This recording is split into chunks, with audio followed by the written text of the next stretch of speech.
manifestation is actually nothing to do with the $1 million. It's to do with the mindset change that you have in order to get the $1 million. I know that at one stage I was like, oh yeah, I'll write out the blank check for $1 million and I'll peg it on the wall and okay, I'm ready. And it's like, no, mate. Patience is a big part of manifestation. You know, in the way that we're sort of trying to define it today, it's being in the place to accept the next step when the next step appears.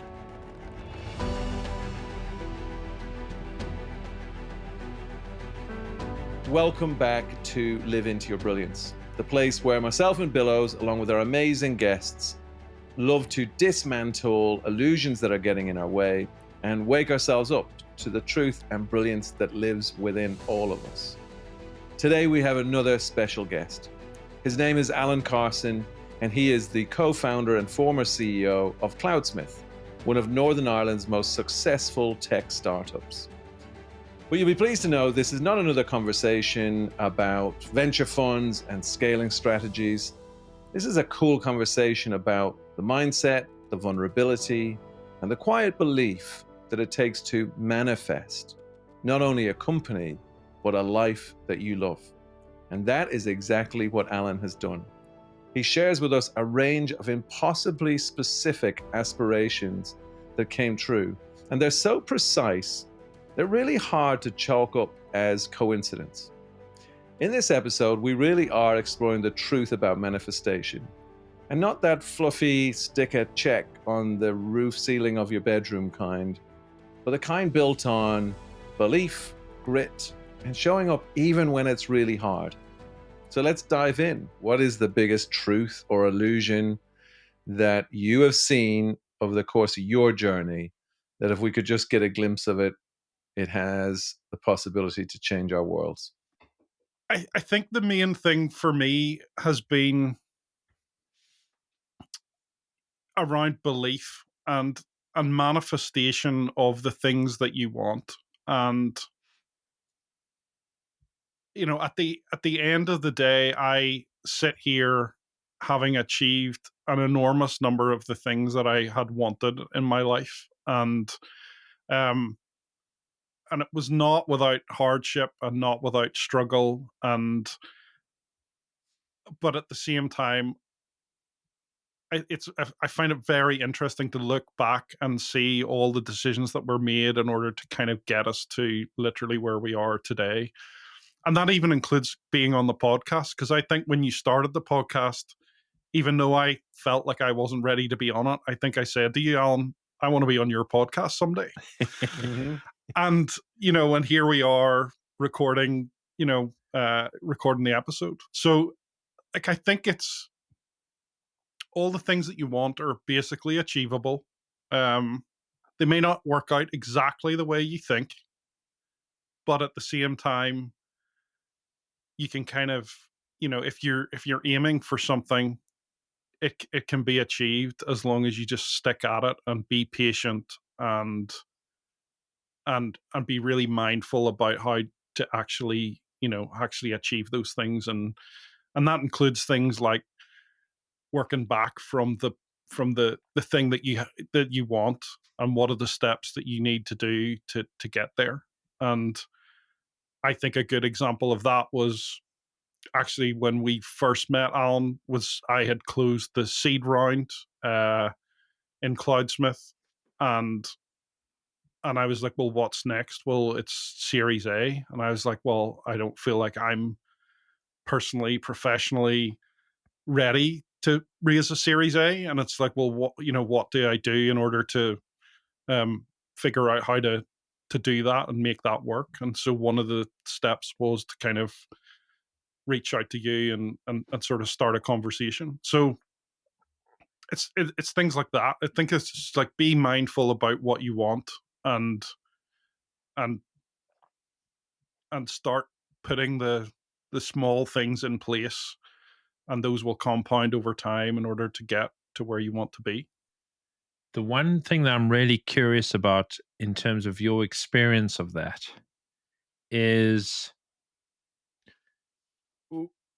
what did you what was the process that allowed you to increasingly trust that being mindful of what you want, putting the small steps in place, that was what was working for you, and then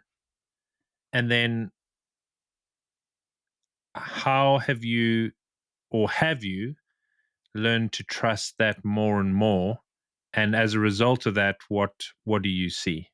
Having thought a lot about it, I I think I have a kind of underlying belief that I will get everything that I want eventually, and that is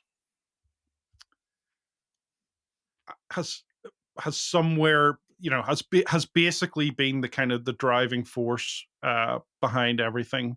However, it's tempered with a lot of other things. So particularly in business, you know, survival was always like, a really prominent part of that. So it wasn't so much that we, you know, knew what was going to happen, but it was like as we went and charted our way along, it was like, survival's the most important thing. So how Mm, do we make sure that we have runway? How do we make sure that we're making the right decisions for the business? Um, and sometimes that was the business came first, and sort of, personal comfort and money and everything, those were secondary factors. So there was, a number of there was some difficult times, particularly in kind of the early days, where we didn't pay ourselves. And, at one point I was taking personal loans and putting them into the company and hoping that that was going to work out. But that all seemed like the right thing to do at the time. And, uh, and it proved to be, eventually. But, like, there's definitely like a not knowing at the time when these things are happening. But at the same time, uh, if you have a bit of belief, then that goes a long way. mm, mm. In what would you say that you are believing in? That's a great question, because the obvious answer is yourself, but I'm not 100% sure that that it always was me. I think when you break it down, it was, the we felt like, again, in sort of the business context, like we felt like we had a lot of the right ideas. And my co-founder Lee, I mean, he's a technical genius, and he brought a lot of passion to the problem that we were trying to solve. And I kind of feel that, we're sort of on the flip side. I was kind of the grit of making sure that we kept on the path and kept things going. So sort of that partnership was really important to sort of driving forward. And there, and there would be validation that would come sort of, along the way. Like we did a couple of different accelerators, and, and got told in equal measure that we're crazy as well as you're geniuses. And, and you kind of have to, uh take a lot of that sort of feedback and kind of filter out, you know what you don't think is helpful. and and ultimately, distill that down into the fuel that you need to sort of to drive to get to the next step. And it always was to the next step. It wasn't like we don't know how it's going to end. Uh, there was a very interesting the whole IPO thing's a kind of really interesting story, in that we had done our second accelerator, um, and they had brought a VC in from London to kind of talk to all the teams, and we were the last team to go in. And it was Peter, who was the other co-founder that we had, um, and he was like, "We're going to be $1 billion company one day." and the guy's eyes just lit up, and nobody else had told him that day. We were the only team out of 10 that had sort of, gone in and been kind of bullish about, what we thought. And that was really kind of a moment and a catalyst of, well, do we believe that? And we're like, yes, we do believe that. And then all the decisions that we started to make were like, well, we're going to be $1 billion company one day. Let's, like, what's the path for that? Let's make sure that, we set the company up in the right way and start to make decisions that you would make if if your goal was that. And I think that probably differentiated us a little bit, particularly in the local ecosystem here in Northern Ireland. And I think that has carried us a long way to where we are today, which is a Series B company, with great American investors. And that was kind of part of that whole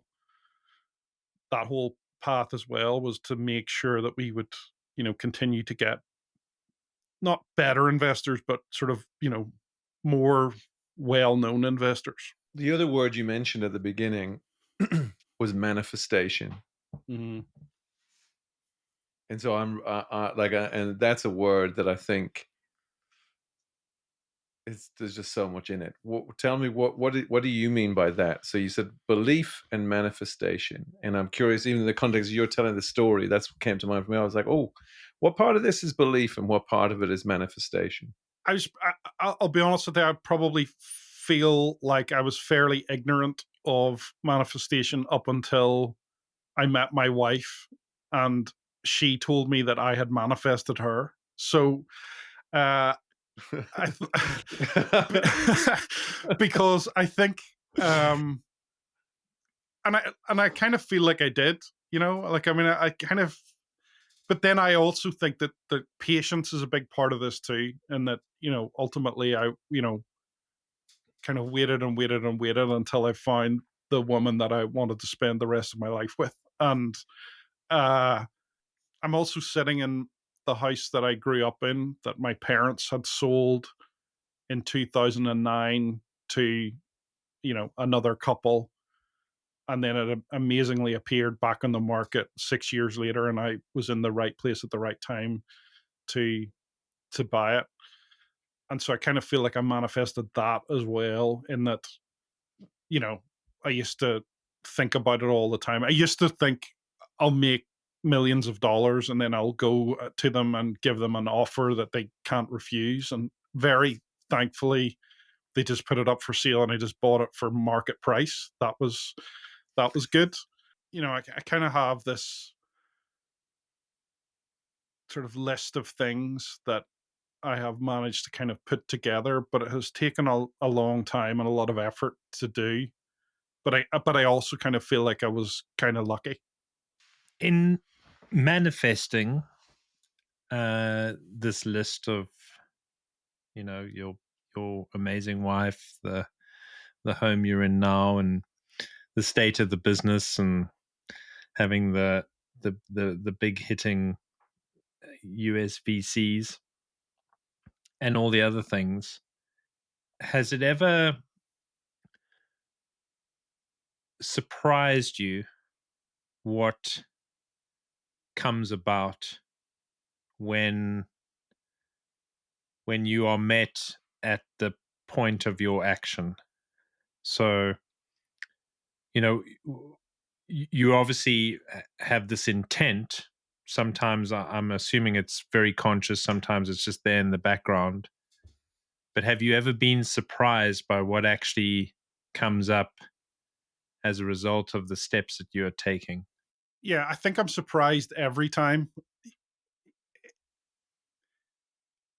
I don't think I'm particularly goal orientated, in that, it's more of a gut feeling, directional thing. I actually think I'm not very good at, if you asked me today what I wanted, I actually don't think I would have a great answer. There would be a bunch of like easy things you could roll off, like an IPO, right? But like, um, at the like, I don't think I do a very good job of. I'm very self aware, but at the same time, don't feel like I do a great job of really figuring out those things at the start of the year, and then I'm really surprised. So a good example of this is I sat down on January 1. I didn't intentionally sit down, but one of the things I kind of just at the moment thought, I'll just have a look at my calendar, and I'll just have a look at last year's calendar, and I'll just have a look at what I did. And I noticed that there was a clash, or a near clash last year between our company offsite and a regular trip that I get to go on, as part of EY Entrepreneur Alumni. And last year it was South Africa, and this year it's Japan. But on January 1st, I didn't know where the destination was, and I also didn't know when the trip was, and I also didn't know when you were supposed to register. So because of the clash, I noticed, and I was like, I should email them and find out, just to see if there is a clash, in the hope that I could get the company offsite changed so that I could make sure that I could go on the trip. And the message I got back was, "Oh, pre-registration was before Christmas, and you've missed the email, and it's full up." And I was just like, "Oh no." Japan was the one place other than the States that I've always kind of wanted to go to, and I've been to the States many, many times. And so they said, "Oh, we'll put you on the wait list." And I kind of waited all week, and eventually the call came on the Friday.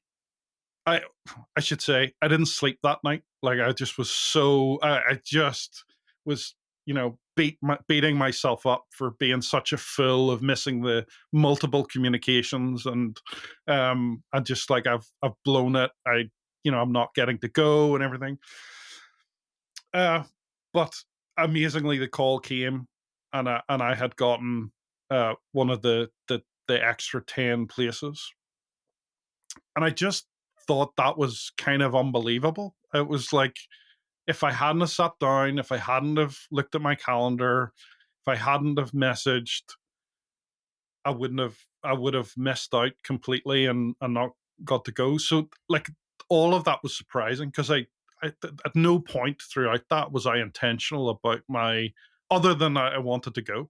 And um so yeah, no, I was, surprised and really pleased that just sort of unfolded, and worked out in a positive way. Yeah.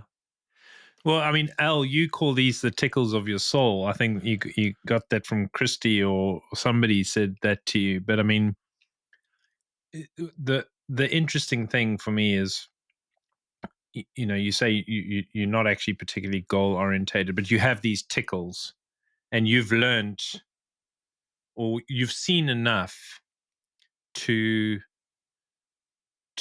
meet these tickles, and respond to them, not to ignore them. And I'm just curious, as you respond to these tickles more and more, is there a sense of a, I call it, it's not arrogance, but I have it all the time. I say to my wife all the time, like, "Oh, just surrender it to the universe. It's going to be okay." Because the more you trust in it, it doesn't always work out the way you think it's going to work out. Maybe it doesn't even work out the way you hope it's going to work out.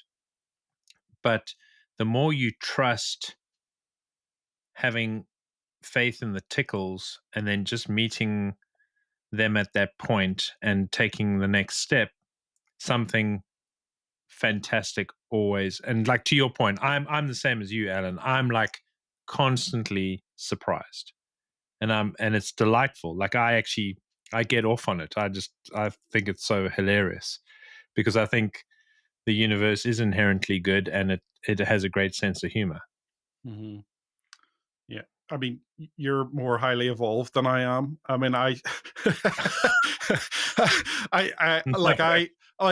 don't want to make the listeners think that everything's rosy either, because like I struggle a lot, and and you know and I was thinking about this as well. I feel like I've been in a basement bender for about the last month, where things have been difficult and low mood, and and all those things.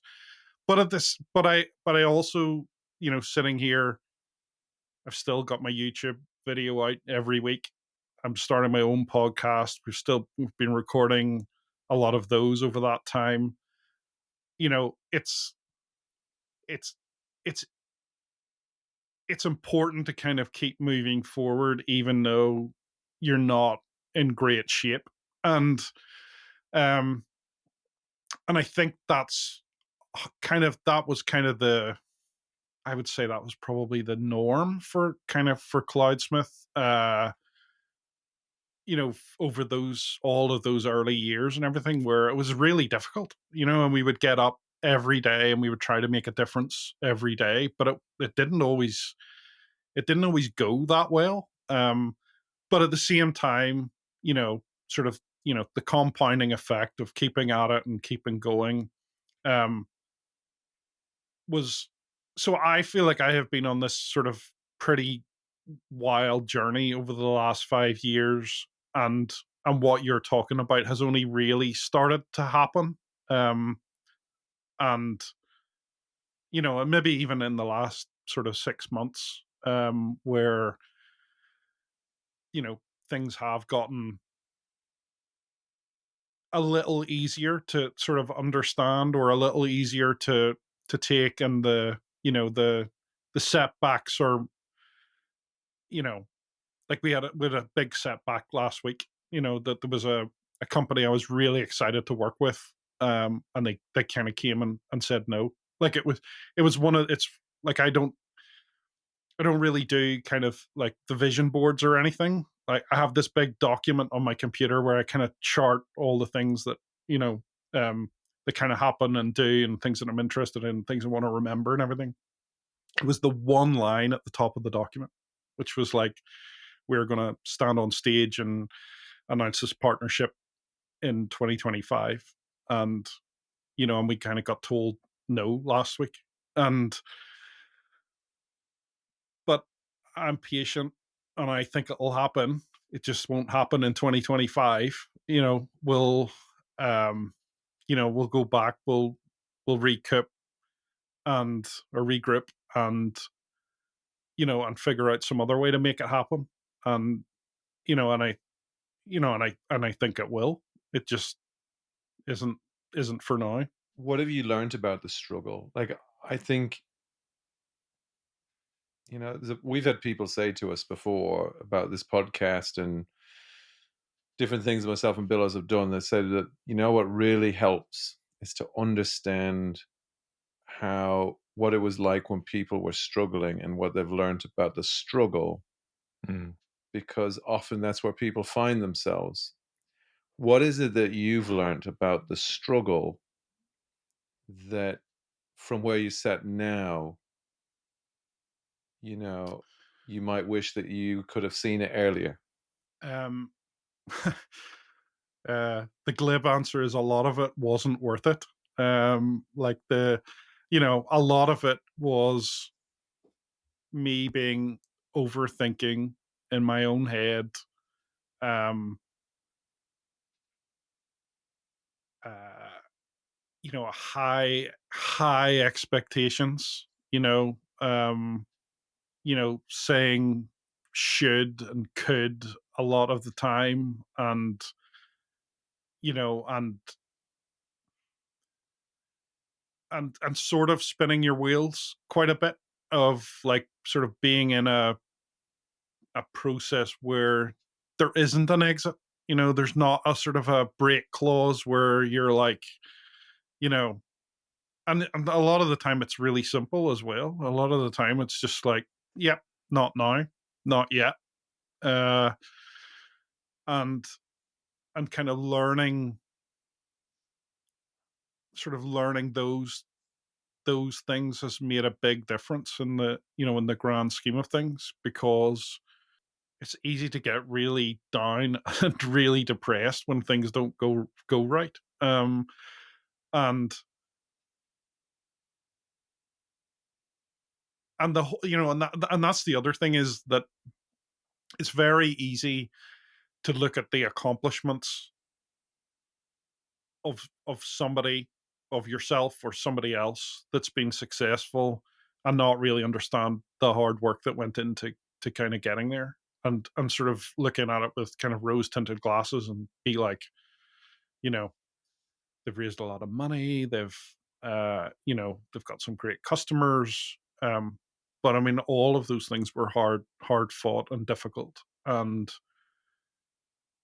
I think that's, uh, it's always good to remind yourself that, it's these things take a lot of work, and yeah. And what came up for me immediately then was, it almost feels like the number one thing we have to let go of is the idea that we control time or when things are meant to happen. And I think when we look at other people, we bestow upon them some magical power that they made it happen in that time frame, and that was their perfect time frame.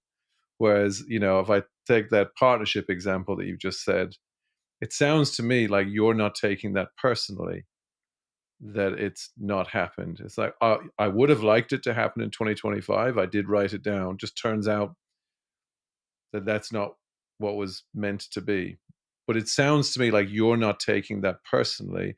And I'm wondering, is that because you've loosened your grip on the expectation that it needs to, or should, or must have happened in 2025? So I used to be really big on perfection. So I would be like, and it would be limiting. Mm.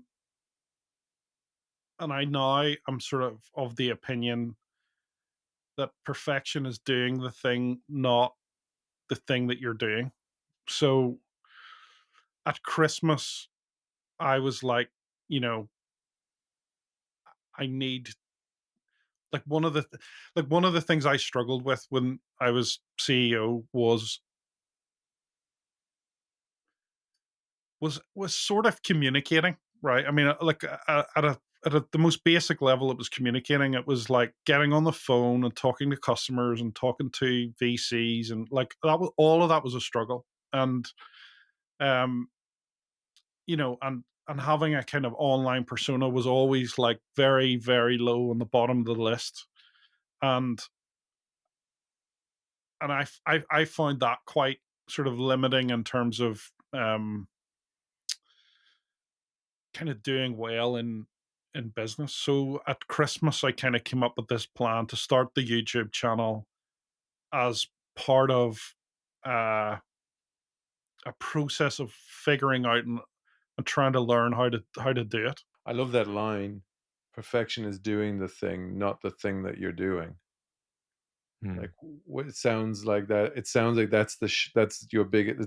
To me, that sounds like a pretty big shift in perspective from like the idea that the outcome or the thing has to be perfect versus no, the the opportunity lies in being in the game, not creating perfect outcomes in the game. That's what struck me. And even in your YouTube example of just being able to go out, I'm going to get into that. That's how I learn, and but doesn't sound like you've got anything on it. The only thing I have on it is on Sunday at 3 o'clock, a video has to go out. That's the only driving force. Right? It can be anything. It can be shit, but it has to go out on Sunday at 3 p.m. And uh, the podcast is a bit higher quality, I think, but uh, but there's people behind that as well, not just me. But the videos are important, that I brought the consistency to it. And what I actually find really interesting about the videos is the creative side of it. Like like I've done 16 videos and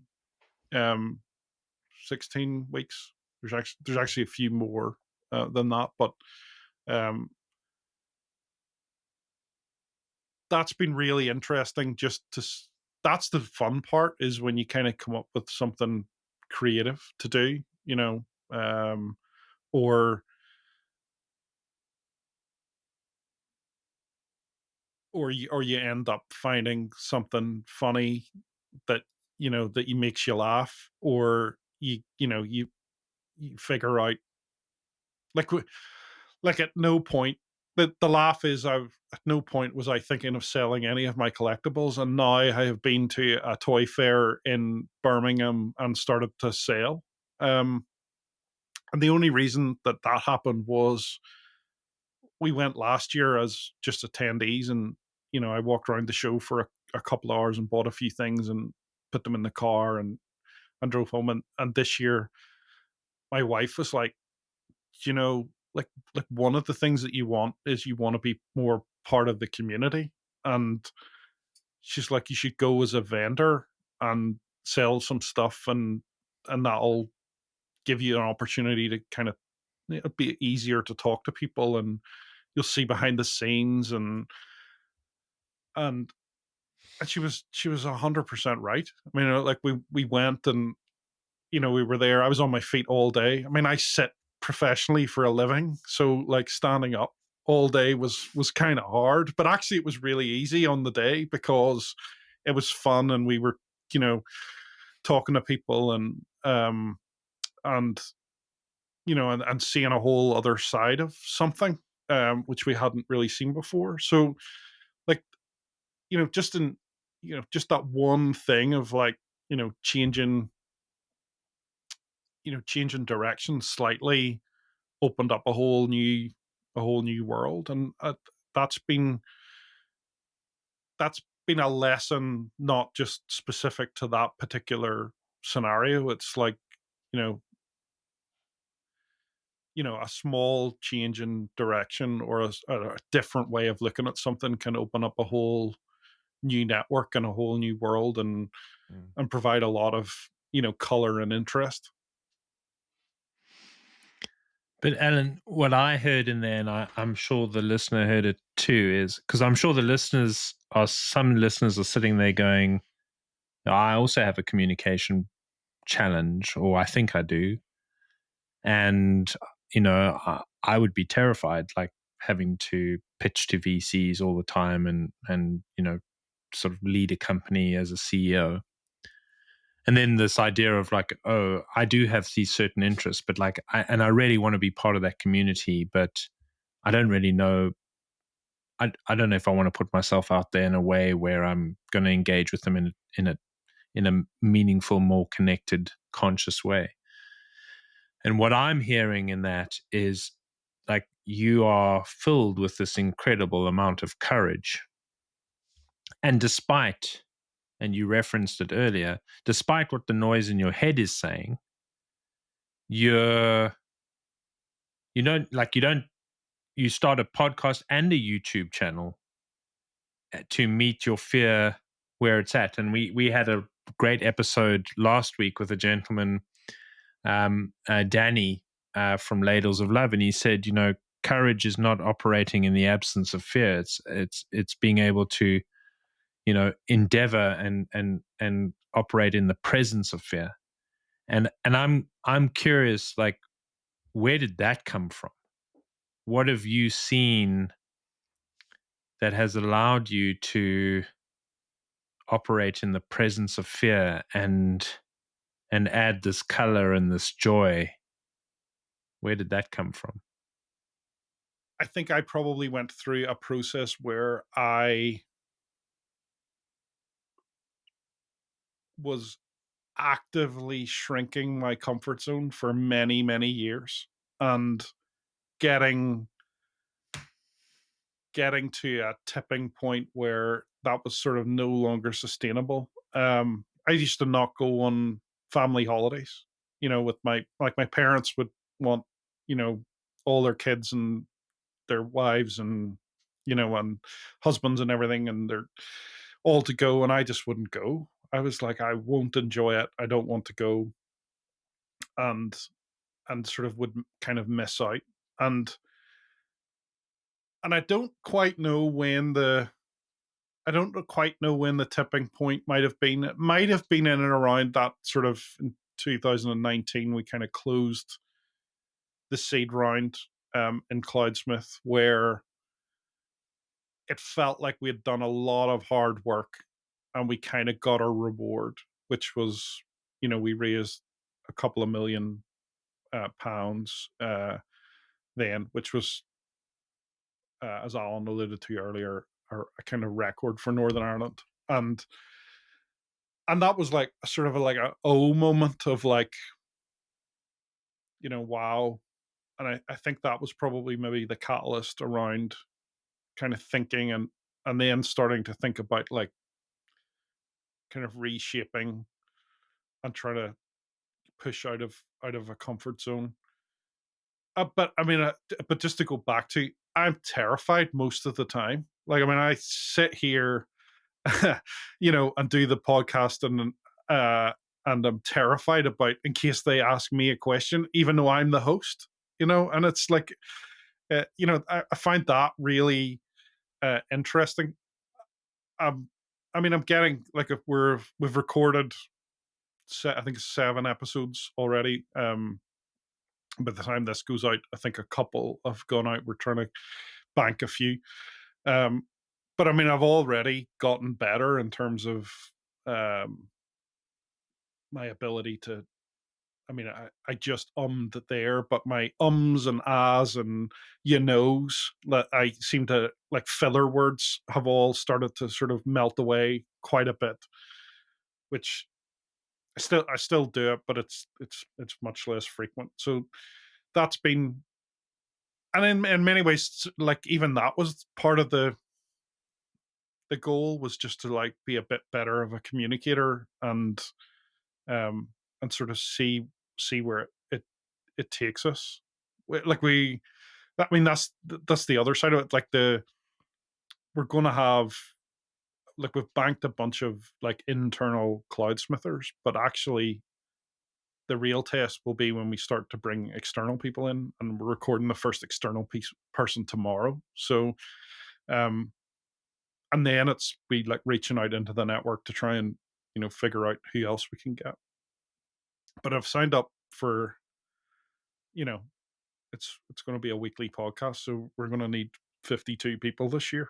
So it'll be interesting to see whether that works.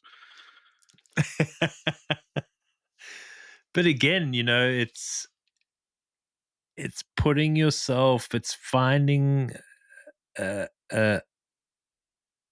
place to come from that, even though it might feel uncomfortable, you've got this trust, dare I say it, enjoyment, maybe a bit of excitement. I don't know. But the one thing I heard you say earlier was, you alluded to the fact that you didn't know how it was going to go, and you got comfortable with not knowing or not having the answer. And so I would imagine that as an engineer, and you mentioned the fact that you were a perfectionist, there's a lot of the time where it's about having the answer. It's about knowing, and then being able to transition into that comfort zone, or albeit filled with fear, being able to transition into a zone where you're very okay with not having the answer, but there's something you do know in terms of what happens when you trust those tickles. There's the inherent fear of not knowing, right? Which is, just, your regular standard programming. And then there's the sort of, I definitely think, and I hope I'm not going to insult everybody I've met in the last 5 years, but like nobody else knows anything either. That's the like it's incredible how you have, experts and and people, and like there's an enormous number of smart people in the world, and an enormous number of smart people that I've met.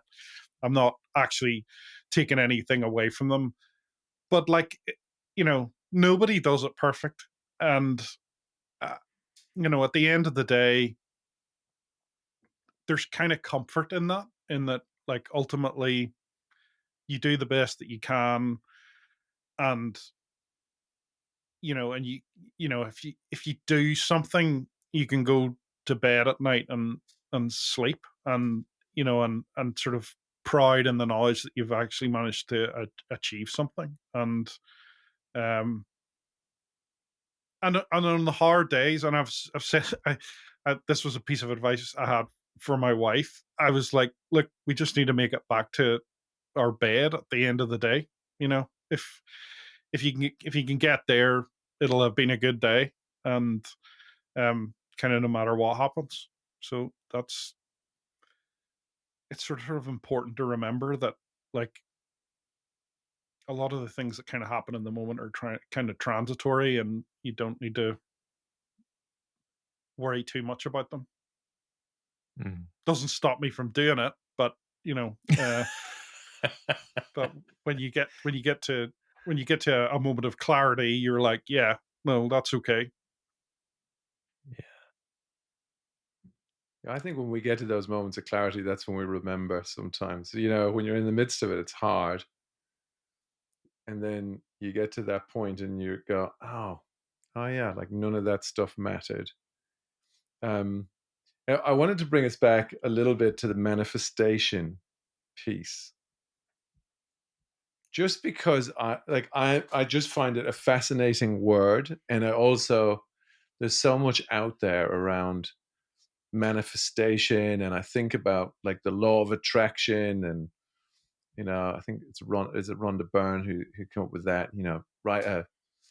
Write a big check for £1 million and put it on the ceiling of Mhm. your bedroom, and you will eventually manifest it. And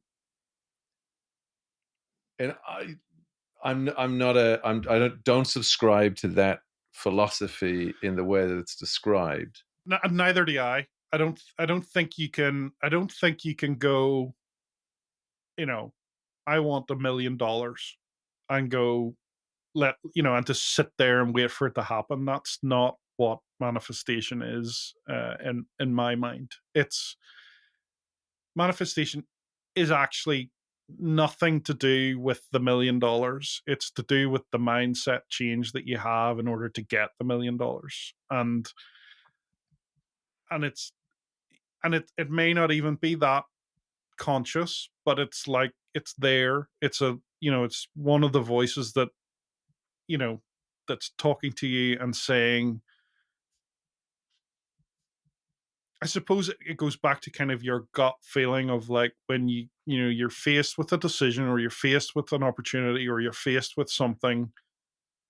It it's the kind of the fuel, or the helper to kind of make that decision, and then you move on. Yeah, well, like it's just to me, it's a really cool discussion. Like I believe in like I have my theory on manifestation, and I think it's very similar to what you're talking about. And there's a couple of things that you said, and what I'm trying to do is just kind of draw it out in a way that I think can be digestible almost for someone listening, and to go, so what does that mean? Like what is it? And the first thing that comes to mind, because those two words together just strike me as being so like they're there for a reason: belief and manifestation.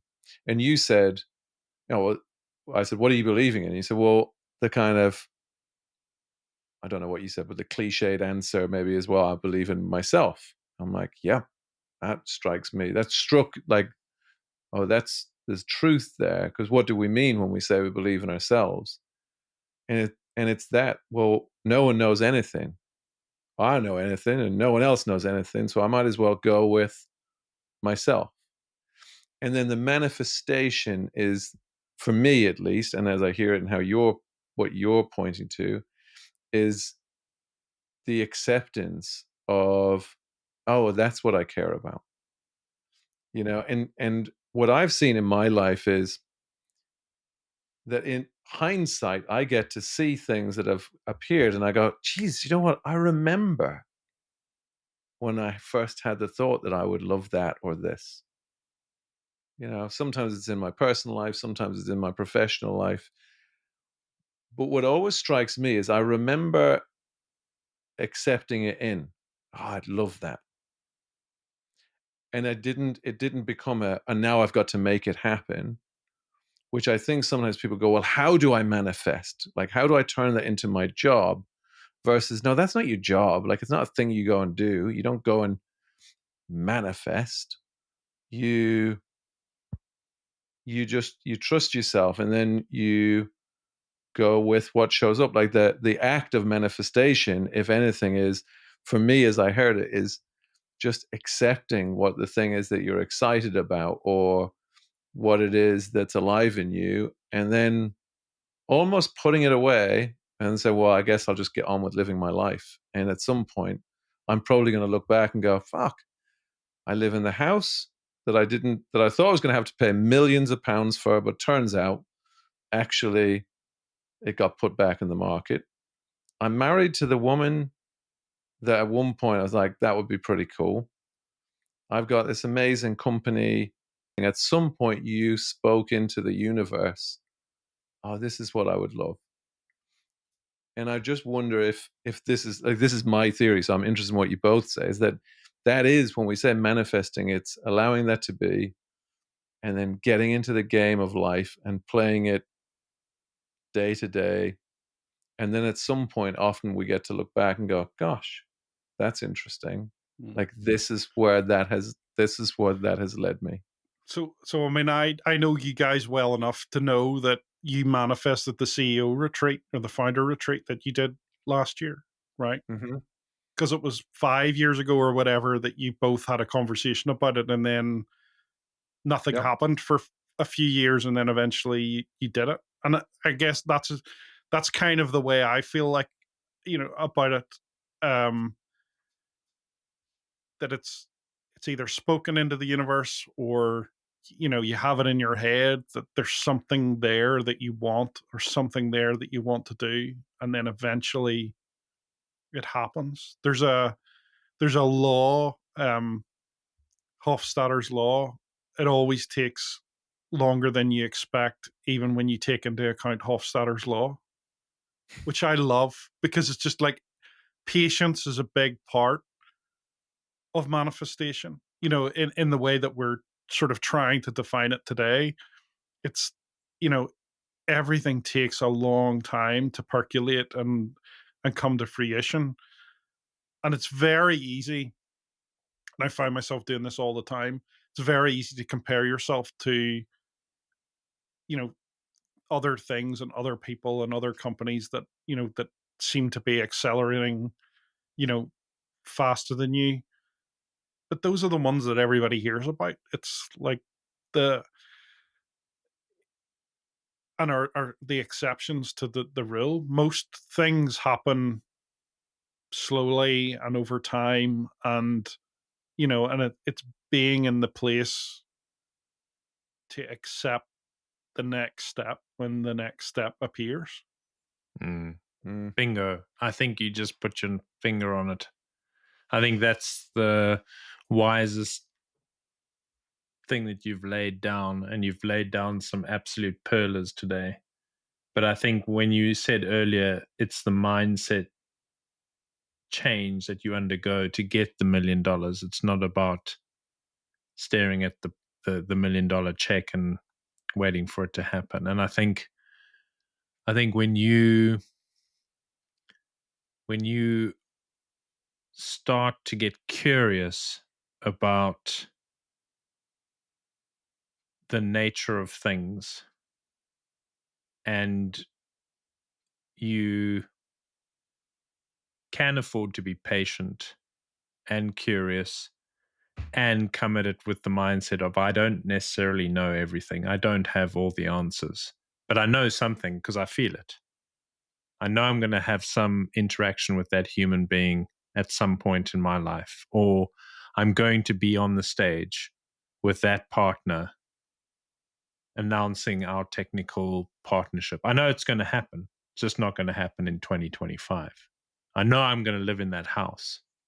And it's funny, you mentioned the house. I was actually in South Africa now, and I have a strong sense that I'm going to be back in my childhood home. And I know the person who owns the house. And I just said to them, I said, hey, I don't know where this is coming from, but at some point, if you have an inclination to do something, please let me know, because I think I'm going to be back in that house at some point. And he was like, yeah, cool, no problem, I'll let you know. And I hope the listener heard it, because I think a lot of us, and I put myself in this bucket, like I know that at one stage I was like, oh yeah, I'll write out the blank check for $1 million and I'll peg it on the wall, and okay, I'm ready, like what's coming? And it's like, no, mate, go get busy. I want to ask you both a question. Hey guys, like there's a question that I would love to just kind of get your perspective on based on what we've been talking about. Like, what's your view on the power or the importance of like the speed to action, like the speed to acting on these ideas or visions that we have that we want to manifest? I'm not so sure the speed matters that much. I think it's more taking the first step is probably the next step is probably the most important thing. And the timing of things will just happen. I think my answer is a little different. I do think something happens when you I mean, we have billions of thoughts a day, but some of those thoughts, we feel something. And when you act on those feelings, randomly approaching the owner of your parents' house or asking that girl out on a date or whatever it is, the energy around that thing builds. And the feeling becomes, I'm going to use the word certain, more certain. That's my experience. This may be different for the listener, but in my experience, the feeling becomes more certain. But here's the thing: you don't have to buy the house. You don't have to go out with the girl. You don't have to, whatever it is. But it's the experience of acting, and I think this is the point that I latched onto, Al, that you were putting down. It's the experience of acting on those inklings and feeling this connected consciousness of things and knowing that you have a choice, but feeling connected to that. It actually doesn't matter about whether I live in my parents' house again. It probably will happen. I have a strong sense that it will happen. But I don't really care if it doesn't. But I love the fact that I feel what I feel when I engage with that. Billows, it's funny, isn't it? We do say this on every single episode, that we're going to A, have to do it again, and B, we can't believe how quickly it's gone past. Oh, wow. But it feels like, Alan, like we're kind of at that point now, just having talked about like almost bringing it down to that fine point. What I would love to do is invite you, and you know what's coming, which is, so given everything we've talked about, what would be your bumper sticker for life that you would, stick proudly on the back of your car and and show it off to the world? So I knew this question was coming, so I was thinking about this, and it's slightly offbeat to what we've been talking about, but when I lived in the States for a year after university, and coming from Northern Ireland, the Northern Ireland vernacular is when somebody asks you, "How are you?" you say, "Not too bad." And when I used to go to every week, I would go to Best Buy and they would ask me, "How are you?" I would say, "Not too bad." And they would laugh at me. They were like, "We don't know what that means." So over time of of them asking me over and over and over again, eventually I just said, "I'm great." And so that's my bumper for sticker. My bumper sticker is "I'm great." I love it. That's one of my favorites. In 2 years of doing this, that's one of my favorites. I'm great. Because it works on multiple Yeah. levels. Yeah. And if you're reading it, maybe you're great.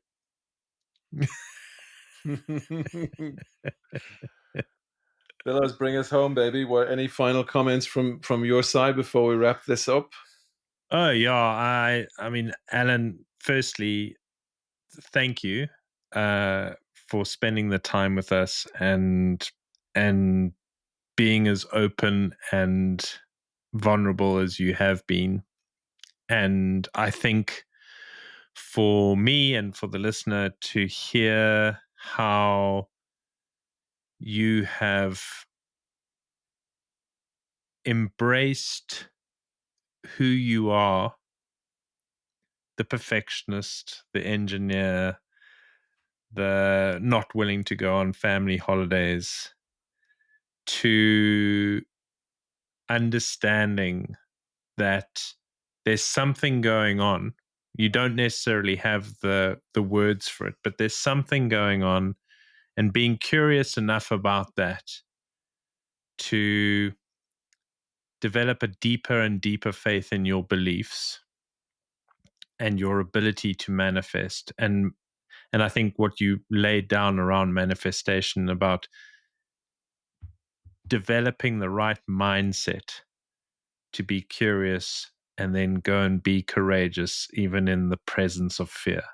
And I think that's just such a wonderful message for the listeners. I think it's such a wonderful insight. And then to have somebody who's actually living it, doing it, and is, part of what hopefully will be an amazing success story in the tech world. I have no doubt. Is very special. So thank you very much for spending the time with us and pointing to what you've pointed to, because it's been freaking awesome. Thank you so much for having me. Alan, if people want to get more, where can they connect with you, or where do they find your toy channel, podcast? Give us where can they connect with you? So the podcast is called DevX Unpacked, and that's on Spotify, Apple, and everywhere you find podcasts. YouTube is Butler Toys. It's my channel, and Cloudsmith. You can LinkedIn is the best place to get me. Top man. Well, we'll put all those in the show notes. Look, I don't want to echo everything Bill has said, but I do want to echo his thanks. Like, super grateful to have you on. Like, I've loved it. Like, I know you pretty well, and I have loved this. It felt like so new and fresh. And the bit that I appreciate the most is, just how honest you are about the struggle. Because the struggle's real. And it still doesn't make what you're pointing at untrue. Actually makes it more true. And I think people need to hear from more people like you who are prepared to say, yeah, like, I struggle. Sometimes I'm terrified. But I have seen that perfection is doing the thing, not the thing that you're doing. And I'm putting more faith in my deeper belief. And I'm and I'm trusting the evidence that I'm seeing. And that feels like such a rich invitation to me on a personal level, and I hope it is to the listener, to go, yeah, the struggle's real, but so is the opportunity. And we often say, we've talked on here so much about, between stimulus and response, there's a choice. And like, kudos to you, my friend, like, for showing what that means and making the choices that you make. And, we're all better for that. So thank you for being such a shining light. And to the listener, like, as always, we just hope that there's been something in this conversation that's really struck a chord with you. And you know what? We all know nothing. And I just love one of the things Alan said. You know what? We can still know I will get everything I want eventually. So, like, let's get in the game and play, not because anything needs to happen, but just because we have the opportunity to see what will happen. And with that, we bid you farewell. But until next week, as always, go forth and live into your brilliance. Thank you for joining us on this enlightening journey, unraveling the innate brilliance within every human being. We hope today's episode has sparked new thoughts and inspired fresh perspectives. Remember, the power to shatter illusions and unleash your true potential lies within you. If you enjoyed this episode, don't forget to subscribe, rate, and review us on your favorite platform. If you'd like more insights and daily doses of inspiration, you can follow me on Instagram at @AlKennyCoaching. Or you can connect with myself and Mark on LinkedIn, where we will share articles and perspectives about unlocking your innate brilliance. Remember, you are capable of extraordinary things. Keep believing, keep exploring, and keep shining brightly. Take care and stay brilliant.